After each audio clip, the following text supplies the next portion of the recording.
97% of people have dehydrated skin, which means a lack of water. 97. So you really want to be 97%. It's huge. Today's episode is all about natural beauty and why we need to be looking out for what's really in the products we lather on our skin. I couldn't think of anyone better to discuss this with than Mukti. Mukti is the founder of Mukti Organics, and she wrote the best-selling book Truth in Beauty, which was recently revamped. Mukti herself is a skin therapist and truly is at the forefront of the organic beauty movement. Her brand Mukti was founded in 2000 after she identified a gap in the market for organic products that are both results-driven and backed by science. Welcome back to another episode of Self-Dom Beautiful Humans, a safe place to learn and get inspired to live your healthiest and most fulfilling life. I am Dom, your host, and I feel so grateful to be living my passion by getting to interview inspiring and knowledgeable guests. I am so excited to pick her brain, so welcome to Self-Dom, Mukti. Thanks, it's lovely to be here. So you radiate vitality. I'm just looking at your hair. Your hair's incredible. It's collagen. I have lots of collagen, and also we've got a shampoo and conditioner in the range as well. It just keeps growing. I keep getting it trimmed and it just keeps growing. I don't know whether to cut it actually, because I'm wondering whether it's good to have long hair as you get older, but I've spoken to my hairdresser a few times and she's like, no, it's in really good condition. Just keep it. So I guess eventually, I mean, I'm trialing some new hair products, so just a little teaser in there. Ooh. So yes, it won't stop. It's growing and growing. I think when I went through some hormonal changes, I did lose a lot of hair, which we don't actually talk about very often, but going through that transition, I don't know, most of your listeners are probably in their 30s, but I guess, you've got to get ready to go through that transition, and your mum's probably going through it or has been through it. So one of the things that does happen is your hair does thin out a little bit, and it actually stops growing when you go through the big pores. And so now it's growing back again, but it's like mermaid hair. It's quite nice. I'm enjoying it too, because it's not quite as thick as it used to be. And so there are some benefits to going through the big pores. Yeah. Well, hair is such a big indicator of your health, and obviously you being in the clean beauty space, I need to know, how did you get into it, and was it something that was just in you from a young age?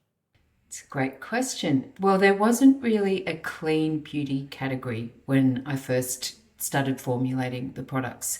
So that's when they refer to, I often get referred to as a pioneer. I think it's just a polite term for an old person, but but basically I was a bit of a forerunner, because I could see an opportunity with making products that, or finding products that were more natural. And at that stage there wasn't even a certified organic standard. So it was very much trial and error. It was using really basic formulations. I think the only preservative I had back then was borax or boric acid, and it was just waxes and oils and really bobby basic. So I wanted to use some products on my clients, but I also wanted them to be performance driven. So as I've been in this space, it's evolved, and now there's so many more ingredients and amazing things that you can find in formulas. So what I've done through that period of time is updated and tweaked the formulas so that they are current, and that we are using all of those amazing ingredients that are now available, which has been the evolution of green chemistry. So it's been an exciting journey just having access to those things, because when I started I think it was a lot harder, to be honest, because one, no one wanted or knew what clean or green beauty was. No one believed that natural and organic products actually would do anything or would work. And so it was a bit like being a lonely, crazy person. So I just kept pursuing it. And I think there was only a couple of other founders that I met recently. I had the joy of meeting them. And we were sort of like the OG of witches back then, when we had our cauldrons and, figuring things out. So it's Yeah, clean beauty is an interesting term because I think it means different things to different people. So it's really about finding your and defining what is clean to you. Some people might think that phenoxyethanol is an okay preservative to use. And then for me, I prefer not to use it in my skincare. And so it's really about working out what your yeses and your nos are. You know, what's acceptable to you may not be acceptable to someone else. You know, do you still want to get your hair colored, or do you still want to get your nails done all the time, or do you want to wear makeup every day? So there's ways about minimizing your exposure to certain toxins. And I think that's sort of what the journey's been for me, is learning how to understand and decipher labels, and then really sort of analysing, finding out what's good, what's bad, and what makes that list for you. It's very much a personal choice. And, you know, we're surrounded by chemicals every day. They're ubiquitous in our environment. I mean, everything is essentially a chemical, so that's, you know, an argument within itself. But we are living in a world now where there's 1.4, every 1.4 seconds, a chemical is made. It's something phenomenal like that. So by the time we finish this conversation, it's like there'll be another 500 chemicals that would have been made. I mean, not all of them obviously going to be used, but it's a huge industry, and I think we just need to become a little more aware and discerning, especially if you are having health problems, or you're concerned about the environment, and you're also concerned about sustainability. Well, you have revamped your original book, Truth in Beauty. I have it here. And I have been loving it, learning so much. What made you go back and revamp the original book? What did you need to add? Yeah, that's also a really great question. I feel like there's been some advancements and some changes in regulation since I first wrote the book. And it's like when you do something for the first time, it's always a bit of an experiment. And I felt like I could rewrite it and just change a few things and update a few things. I didn't really change the core of the book, which was what I refer to as the A to Z blacklist. So that sort of was where the whole book hinged upon, this A to Z blacklist. So these were ingredients that I was aware of that had been flagged as being problematic either to human health or environmentally. So they might be bioaccumulating in our environment, or they might be having an impact on our long-term health. So I pulled out the worst ones that I could find, and then I found science-based, evidence-based studies that supported what I had discovered in relation to those ingredients. And then I went about referencing them. So it was a lot of research, and then updating information in relation to regulations. So the EU is a little more progressive than Australia, so they'd made some changes to some of the ingredients that they'd banned. And then the US has also made some changes with the modernisation of their Cosmetic Regulation Act, and that's in place now. So for the EU, for example, and for America now, you need to, if you're exporting there, you need to have a responsible person, and then you need to have these product information files, which are huge big dossiers for regulatory purposes. They can be this thick. I've just got one now for a new product. I think it's behind me. It's huge. It's like it's bigger than the book. It's about 200 and, no, it's quite a few hundred pages anyway, but you have to have all the marketing information and all the claims. And so when you've got a responsible person, you are also having to make sure that you've got stability testing, the products are properly preserved, and that they've got a shelf life. So in Australia, for example, if you wanted to launch your own skincare company, or you wanted to make products yourself, you could actually do that. And you could do that from anywhere. It wouldn't even have to be a GMP approved facility. And the products wouldn't necessarily have had to have been tested. And then there's really no one checking the labels or regulating the labels. So you could go to market or sell them at a market, and there may be some issues with those products because they may not be regulated to the same extent. So that's sort of one of the things that I wanted to point out too, is that as consumers, we need to be really aware that our products are being made in approved facilities and that they have been properly tested for shelf life stability and preservation. So in Australia, unless it's TGA approved or you're exporting overseas, then anyone can go to market really. The other concern is too, is if someone's making a product and they're filling it themselves, then they may not be doing that in an environment that's super clean. So that's another thing to be aware of as well as a consumer. So it's really about updating and upgrading your own knowledge when you're buying skincare products and knowing what to look for and what not to look for and what you should be concerned about in relation to human health and also the environment as a whole. Yeah. So I definitely want to dive deeper into what we should be looking out for as consumers. I know for me, since starting my health journey, I've now very aware of these endocrine disruptors. I didn't even know what the endocrine system was until recently. So I would love to know, what ingredients should we be looking for on the back of our products? What are no-nos and what are good things? So there's quite a few ingredients. I've listed about 51 in the book, I believe, in total. There's different categories of chemicals too that we need to look out for. And one of the ones that you've pointed out is endocrine disrupting chemicals, or EDCs. So they are also known as chemicals of emerging concern. And in that category, one of the ones that is being spoken about quite a lot at the moment are PFAs, which is your per and polyfluoroalkyl substances. And they are plasticizers. So there's a lot of plastics that are found in our cosmetic products as well.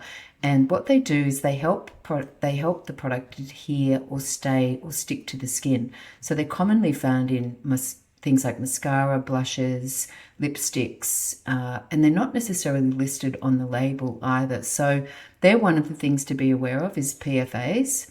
And then in the book, of course, I drill down on all the other ingredients. But I think I've just got this little handout here, so I've got a little checklist in here. I think you can download this off the website too. It's just a quick little reference guide.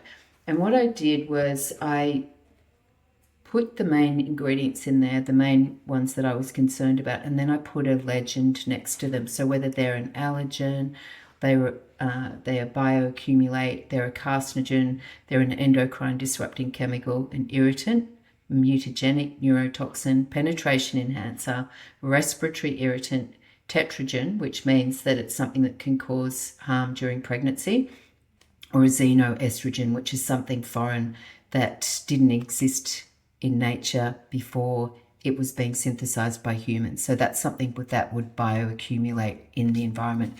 And one of those other categories is phthalates. So they are found in, years ago there was BPA, which was banned from plastic toys and baby bottles and things like that. But there's also diethyl phthalate, which is found in personal care products. So that's one that I definitely have on the list. And then certain preservatives as well I'd have on the list because of their ability to bioaccumulate as well. And then perfumes. I'm not going to be popular when I speak about this, but there's something, if you want to minimize exposure to a lot of chemicals, that you don't really know what's in a perfume. When you buy a perfume, there isn't an ingredient list, and that's because it's considered to be a trade secret.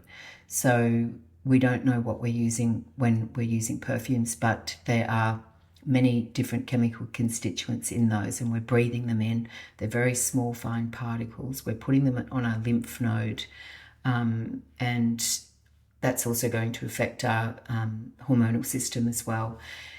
And the issue is that our livers and our kidneys are really overburdened, so they're working overtime with the process of elimination, and we don't necessarily have the required enzymes to keep cleaning our system out all the time. So I feel like most people, when they're pregnant or they're thinking about becoming pregnant or they have small children, this is the time when you start to be really aware of the impact of certain chemicals in your environment. So I think it's a great place to then start that journey about, really analysing, reading the backs of the labels, And that was one of the things that I set about to do in the book, to make it really simple and easy for the consumer when you don't know where to start. How do you read a label, what to look for, and how to break that down so it's in bite-sized chunks. So there's lots of actionable, simple steps that you can take so that you can empower yourself and educate yourself in that process without it being overwhelming and without it being fear-based. So they were the main sort of objectives that I set out to achieve when I wrote the book. So you were talking about perfumes, which I find so interesting because I'm that girl who's got all perfumes and lather it on. What are some natural options or ways to use your perfume, I guess, that could be less toxic? So when you're applying a perfume, I wouldn't necessarily spray it directly onto your body, because the phthalates or the diethyl phthalate that's in there is like the plasticizer, so that'll adhere to your skin. So you can just spritz it and then walk into it, and then do that in a ventilated space. So don't do it in an enclosed environment, and then probably just hold your nose when you're doing that. So do a couple of spritzes, walk towards it, and then walk through it. And that's enough. That is actually enough for someone else to be able to smell that scent. And that's a safe way to apply it. So the thing that happens is that our olfactory system, or our sense of smell, is designed to move us away from danger. And so what happens is when we smell something consistently for a period of time, we become desensitized to it. So you may not be smelling the perfume to the same extent that someone else would be if they just walked into a room. And so it can be really overpowering for people that do have sensitivities towards perfumes. And then sometimes what happens then is, because you're desensitized, you apply more and more That's and more me. of it, and you're walking around like a big toxic cloud. So luckily I didn't come to the studio to see you, because I would have been overwhelmed. I would have just been like, oh my God, what's that smell? Yeah. But then we've also got, like, we're bombarded with fragrance. If you start to think about it, it's like, okay, well, there's the candles, there's the reeds, there's the soap, there's the shampoo, there's the conditioner, there's the hair products, there's the washing powder. Washing powder is one of the worst ones, where they've got the fragrance that really adheres to the clothes to get rid of the smell in clothes, particularly for guys with sports clothing. And I can smell people's washing powder. That's how sensitive I am now to smells, because I've detoxed them out of my life. So it's really interesting when you go through that process of detoxing them out of your life, how overpowering the sense of fragrance and smell can become when you're not used to it. So in small unventilated spaces like cars or lifts or aeroplanes, or anywhere where, hotel lobbies where you're walking through, and if someone does have sensitivity, those experiences can be very overpowering for people that do. So you can have this response like headaches, nausea, dizziness. Sometimes people have even had, an anaphylactic reaction. So hives, inflammation. There could even be some skin allergies as well. So that's a great place to start if you really want to look at cleaning up your act, as far as, okay, what can I minimize? Or especially if you are thinking about falling pregnant, for example.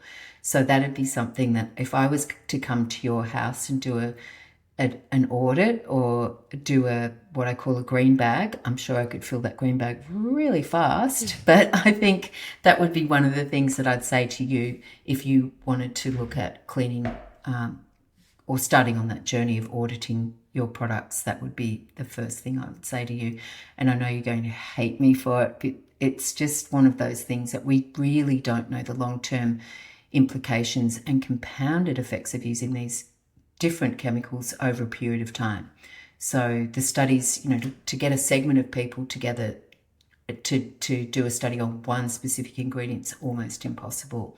So it's about minimizing your exposure, or expose them over a period of time, because they're all interacting in these unique and unquantifiable ways. And that's the danger, and that's the scary thing. So we've got this thing called MAF, not married at first sight, but mixture assessment factor. And it's called a risk cup. So the risk cup is how much you can actually tolerate. And then once you start to accumulate the levels of risk. You want to keep that exposure to a minimum. So it's just a really basic, you can look that up actually. It's called MAF, or mixture assessment factor. And it's a bit more involved, but as a sort of science experiment, you can then look at how many products you're using over a period of the day. And on that little handout I've got here, it says the average number of chemicals in everyday products. And so getting back to perfumes, the average number of ingredients that a perfume has, or chemicals that are in there, is around 50. So right there, if you take that out, you're minimizing your exposure to 50. And then, cleanser 16, toner 12, serums and oils 25. So these are the number of ingredients. And so once you start to add that up, let's say you use on average 12 to 15 products, and then you add up the numbers, the average number of chemicals found in there or ingredients found in there, it ends up being quite a few hundred. And if you're doing that every day, that's a lot of exposure.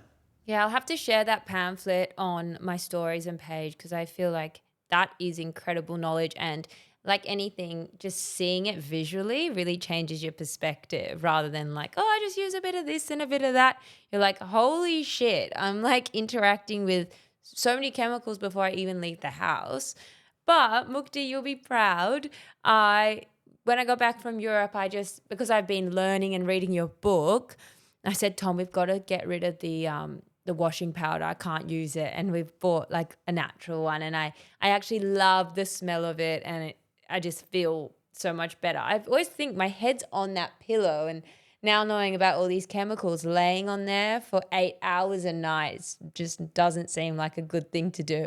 Especially because my gut health has had issues, and I know that this has a correlation between it, like toxins and your gut microbiome health.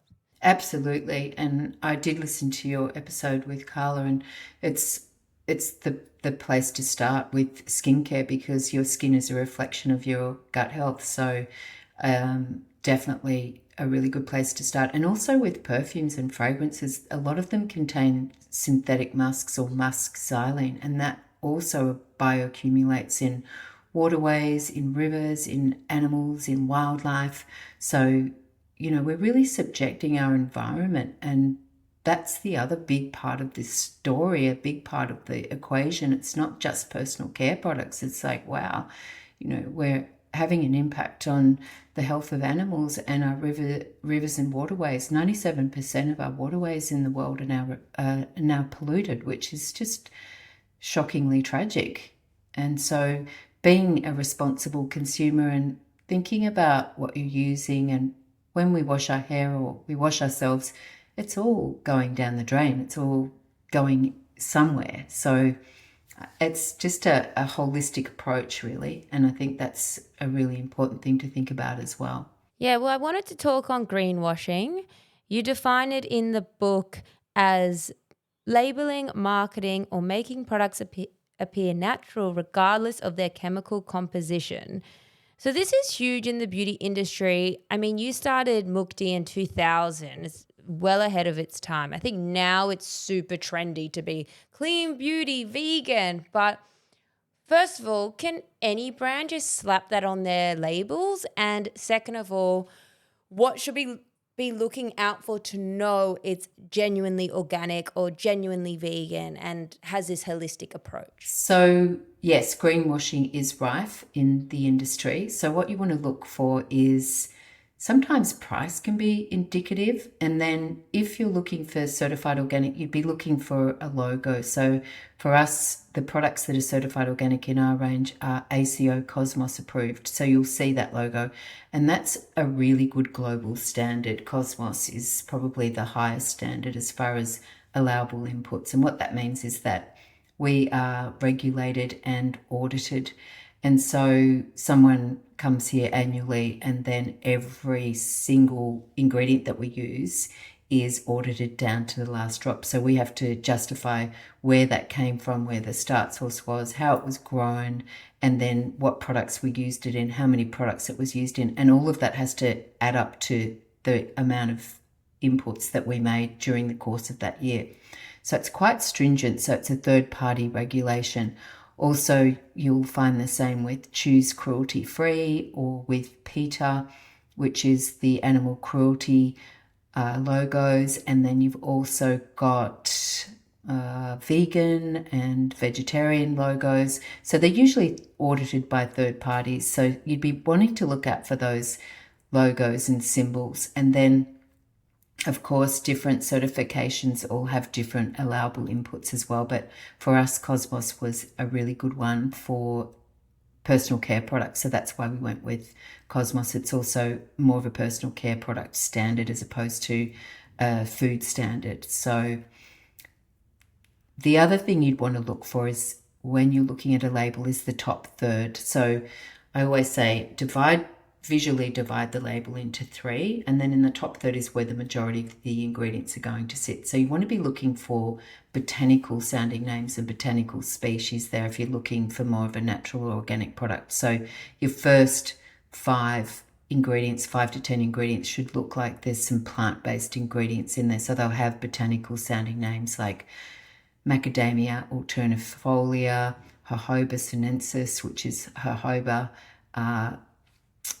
then aloe vera barbadensis. You'll find that in a lot of natural and organic products as the starting point, because most of your products that have water and oil in them will have some form of aloe vera in them when you're looking at organic and natural products. So that's probably the main thing to look out for. And then packaging's another one as well. What's the product made out of? Is it in what sort of plastic is it in, or is it in glass? Is it in metal, or is it in aluminium? All those things also are important as well, because a lot of products can also leach into the materials that they are in. So that's another important thing to look out for as well. Yeah, definitely. I think that's simple tips that anyone can do and look for. I am someone who hoards all their skincare. What is a shelf life of skincare? How long should we have a product for? Because I feel like a lot of us will have it for years. We have it a bit there, we have it a bit later. Just like food, your skincare product has an expiry date. So you want to be looking for the date of manufacture or the best before, and that is on the product. It'll either be on the carton or on the product itself, and that is a requirement. So really, for organic and natural products, you're looking at maximum 18 months to 2 years. We can get 2 years now with the testing that we've done on our products, which is great. And then with your more sort of mainstream products, most of them should last about 3 years.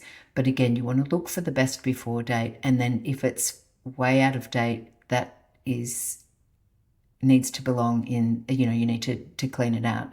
You wouldn't eat food that was out of date. I think it's the same when it comes to beauty products. Also, all your oils and waxes and things like that, they oxidize, so they become rancid. So particularly with facial oils, if you smell that sort of almondy smell that doesn't smell quite right, it means that it's rancid. So most nuts and seed oils will get rancid pretty quickly when they oxidize. So as soon as you open the bottle, it has an opening period after opening symbol on there. So that sometimes will be 3 months, depending on whether you stick your finger into a jar, for example. It should be around 3 months, because you're introducing bacteria and then molds and yeasts can grow in a jar, for example. So then you want to look for that little symbol, which is the period after opening, which will be 3, 6, 12 or 18 months. Sometimes it may be 3 years on products that aren't as natural based as well. So that's also an indicator of whether it's natural or an organic product. Wow, I've never looked at that. I am so guilty right now. I feel like coming over to your house.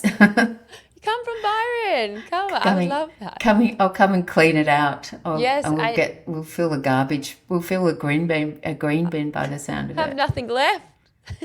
We all don't want to waste products, so you don't want to throw out your things. So when I'm finished my products, I'm very much going to, it's like the washing powder. Just make the swap, and then again it becomes a habit and you stop getting those nasty products.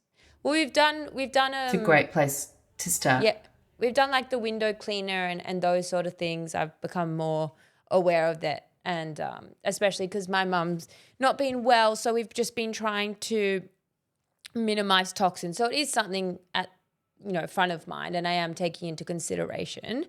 You do talk about organic a lot. I know Mukti is organic.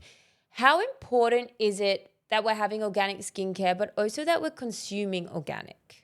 Yeah, so I think, again, just going back to this impact that we're having on the environment and being aware of where our food comes from. So with and products, what how they were grown, what impact that had on the environment, the sustainability issue, regenerative farming, all of those are really important things that we need to take into consideration. So for me, choosing organic ingredients, for example, when I'm eating, is going to be a preference, or I'll go to the markets. It doesn't necessarily have to be certified organic, but if it's been grown without pesticides and it's been grown on a farm, and that's I usually will purchase most of my food from the local farmers markets here. So most of that is either grown without the use of herbicides and pesticides, because again, we're living in an environment where we've all been exposed to glyphosate, and which is the weed killer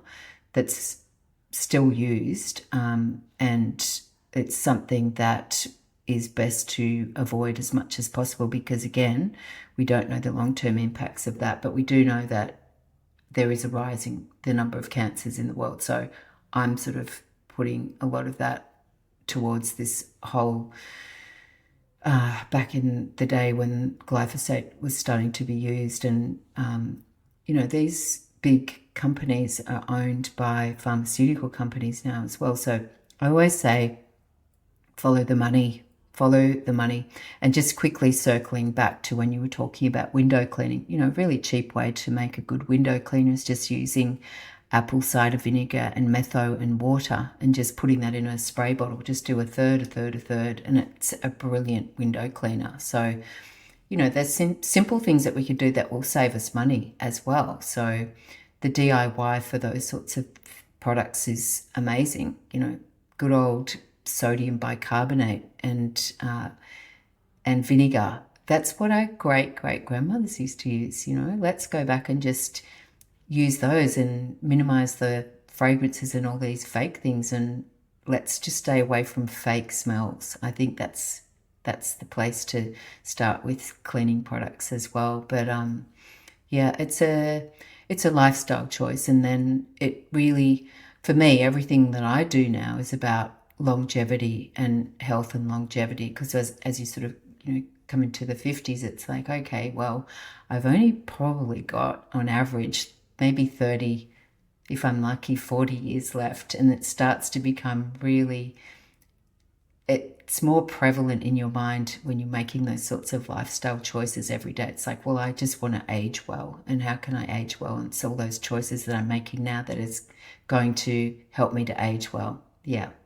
Yeah, and I think speaking to women like you, and for the listeners hearing you, you are vibrant and glowing, and you're obviously doing the right things, and you have done that for a very long time, and now you're reaping the rewards of that. So, I mean, whether you're 20, 30, 40, 50, 60, it's never too late to start, and it's never too early to start. So I think that's super inspiring, and I really love that you touched on that affordable way to have natural products. It doesn't always need to be the more expensive option. I think it's gotten a bit of a bad rap that eating organic and living this healthy lifestyle is going to break the bank, and not everyone can do it. So I really, really loved that you added that in there.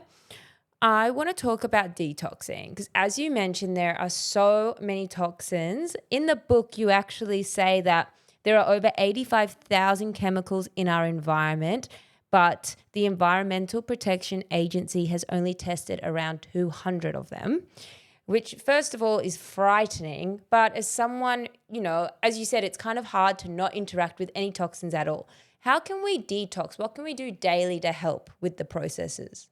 Yes, the simple things, just again, making sure from a skin perspective and health and wellness perspective, I do every day, I do these little things that are free that anyone can do. So I'll make sure I'm drinking lots of water. I like to drink it with a little bit of lime or lemon juice in there. I make sure that it's filtered, so I have a water filtration system in my house. I've got tank water, so that's really helpful because I don't have the chlorine and the fluoride in there.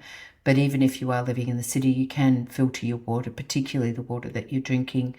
And then there's things like getting outside and getting that first rays of sun if you wake up early, and if you don't, then do it at the end of the day. But getting that when the infrared, when the light's just changing to that reddy orange color, getting that sunlight into your eyes is really good for your melanin and melatonin, and it helps you to sleep and regulate your sleep and your hormones. And then walking, if you can, barefoot on the ground and grounding yourself. I like to do things like, if you think about an animal, for example, a cat or a dog, they're always moving and stretching and shaking themselves. So I like to do a lot of those things as well. I'm looking I for think my we're dog, living but he's very, not doing that. My dog's not. My dog sits and loves just sitting still, but always in the sunshine. Loves the sun.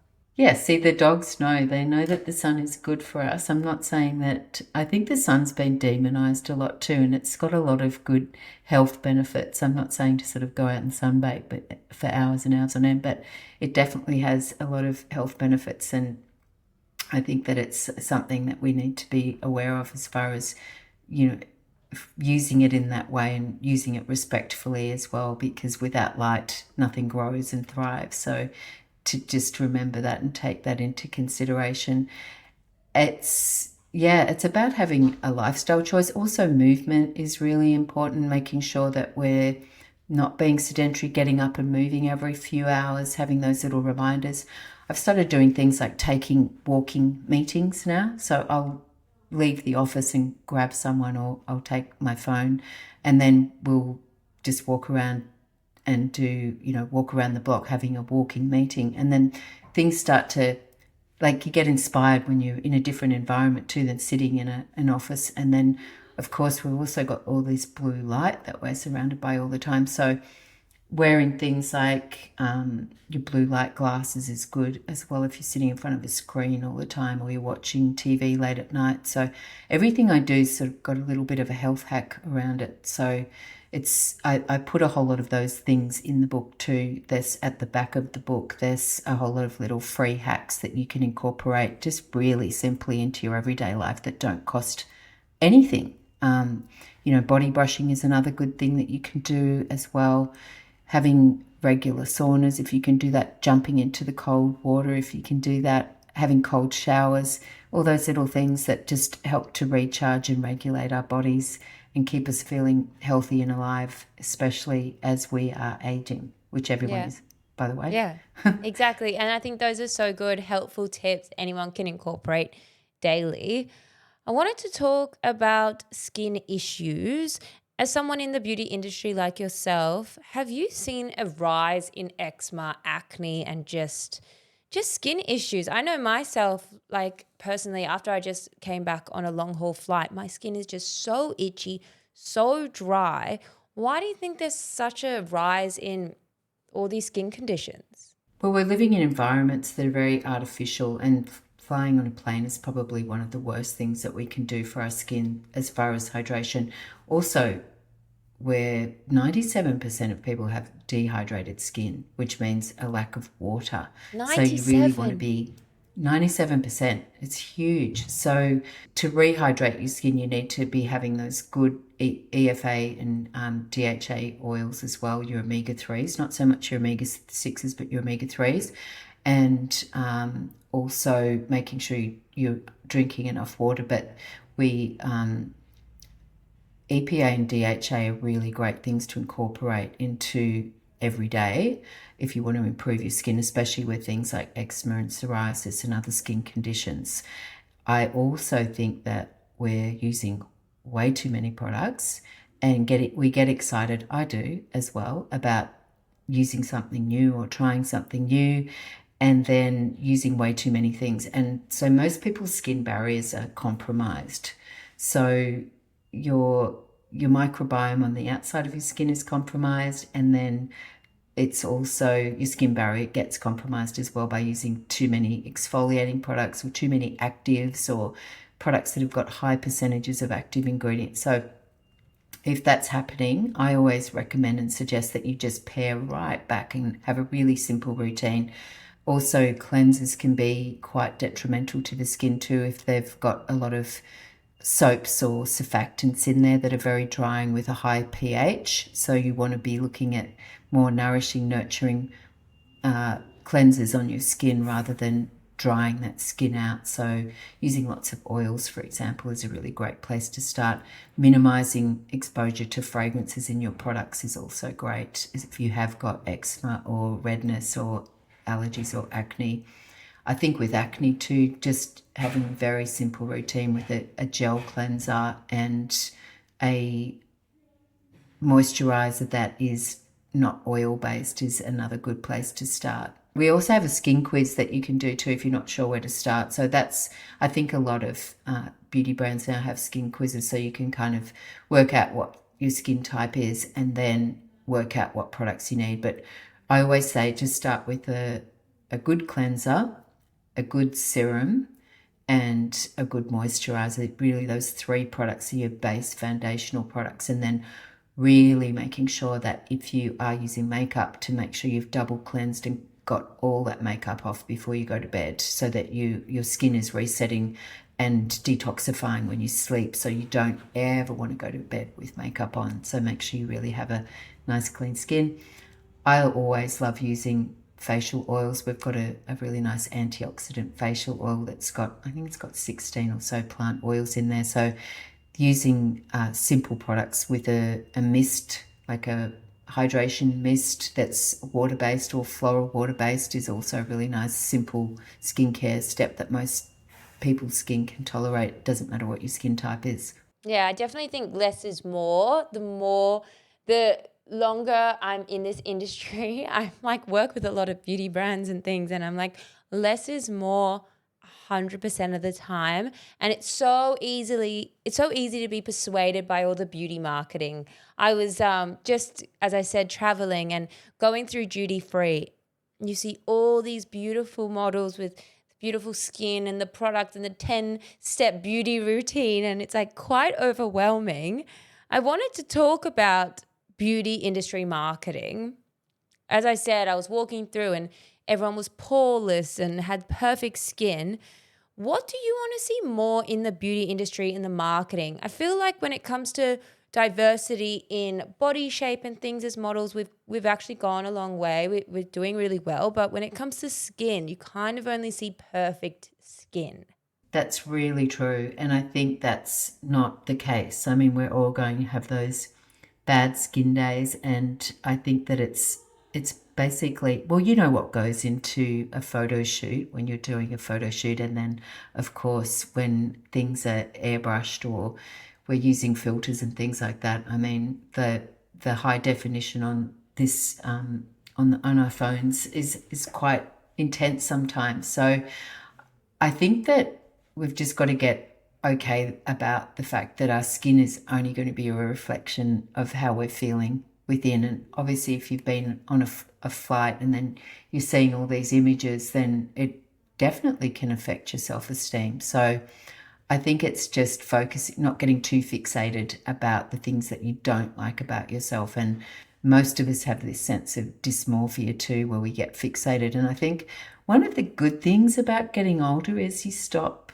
worrying or obsessing so much about those things, because you just have to get into this place of acceptance. And it's not an easy place to be, but it just happens gradually and you just kind of relax into it a little bit more.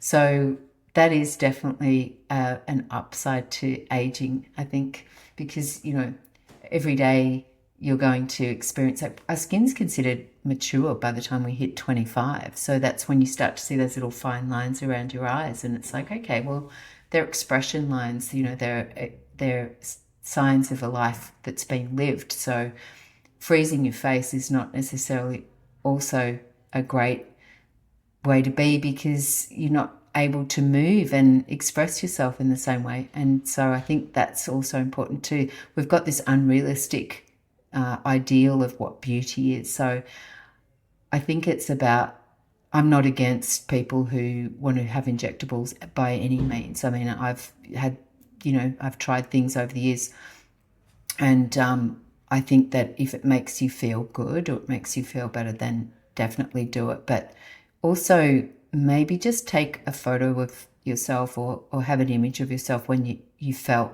your best, and kind of use that as a guide as you go through the aging process, so that we're not sort of fixated about how we look. And really, how you feel is so much more important, because you are going to get older, you are going to age, and it's just something that you have to accept and move forward with. So working on how you're feeling about yourself and your self-esteem is probably a better use of time and energy, really.